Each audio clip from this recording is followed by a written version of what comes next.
राजा दशरथ। सूर्यवंश में सभी राजाओं के बारे में मैं बता चुकी हूँ। राजा दशरथ की 3 रानियां थीं, कौशल्या, कैकेयी और सुमित्रा।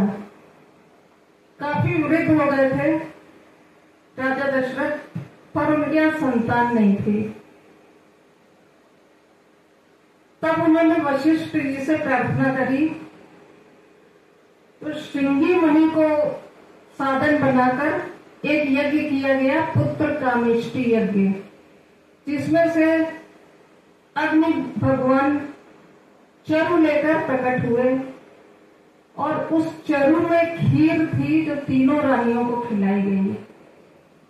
और गलती से सुमित्रा जो थी वो 2 भाग खा गई। इससे हुआ क्या, कुछ महीनों बाद, 9 महीनों बाद माता कौशल्या के यहाँ भगवान राम जी का प्राकट्य हुआ। कैकेयी जी ने भरत जी का अवतार हुआ कैकेयी जी से, और सुमित्रा जी से लक्ष्मण और शत्रुघ्न जी का अवतार हुआ।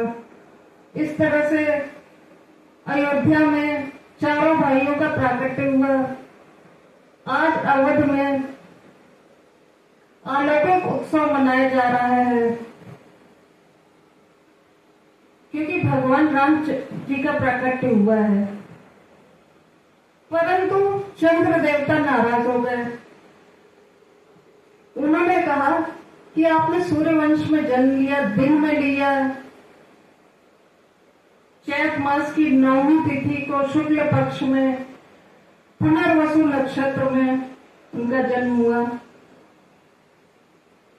मैं आपको मैं नहीं देख पाया।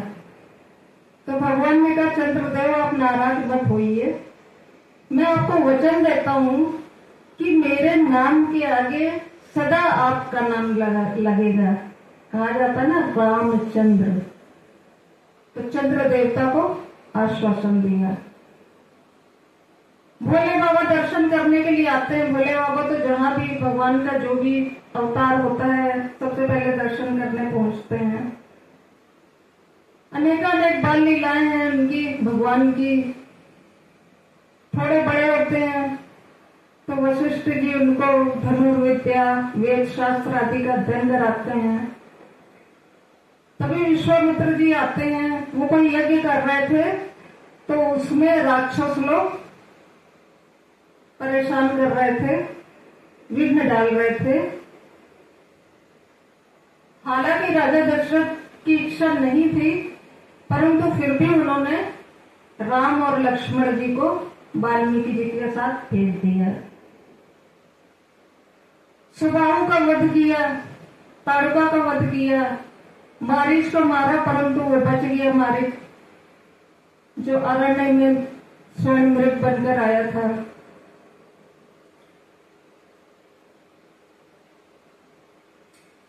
तत्पश्चात मिथिला नरेश राजा जनक के यहाँ स्वयंवर है। उनकी पुत्री है सीता जी, उनका स्वयंवर है। हमारे भोले बाबा का एक धनुष है, वहां दूर दूर से राजा लोग आए थे स्वयंवर में। और कहना ये था कि जो इस धनुष को तोड़ देगा उसी के गले में मेरी पुत्री जयमाला डालेगी। जब राजा दशरथ जी के पास सूचना भेजी गई तो राजा दशरथ भी भरत और शत्रुघ्न को लेकर वहां पहुंचे। सभी ने प्रयास किया, परंतु वो कोई हिला भी नहीं पाया उस धनुष को। परंतु जैसे ही हमारे प्रभु श्री राम जी ने उसको पकड़ा और प्रत्यंचा चढ़ाई, वैसे ही वो टूट गया और मैया सीता ने उनके गले में जयमाल डाली। और कहते हैं कि उन्हीं की चचेरी बहन उर्मिला से लक्ष्मण जी का ब्याह हुआ, मांडवी जी से भरत जी का विवाह हुआ और शुद्ध कीर्ति जी से शत्रुघ्न जी का विवाह हुआ। लौट कर आए। अब कल राज तिलक होना था भगवान रामचंद्र जी का। तभी कह गई मैया ने पहले कभी दिए हुए 2 वरदान राजा दशरथ ने दिए थे, वो मांग लिए कि रामचंद्र को 14 वर्ष का वनवास और मेरे पुत्र को गद्दी, राजगद्दी। भगवान के साथ लक्ष्मण और सीता जी भी जाती हैं, जगह जगह जाती हैं, चित्रकूट जाती हैं, कश्यप अत्रि मुनि जी के आश्रम में जाती हैं, अत्रि मुनि के आश्रम में, सती अनसुईया जी के आश्रम में जाती। सती अनसुईया जी इनको सीता जी को शिक्षा देती हैं।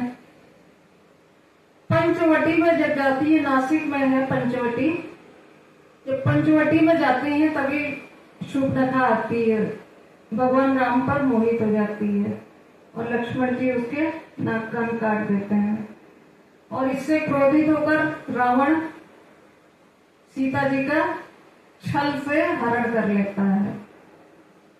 अब भगवान उनको ढूंढते ढूंढते किष्किंधा पहुंचते हैं, जहां उनकी हनुमान जी और सुग्रीव जी से मित्रता होती है।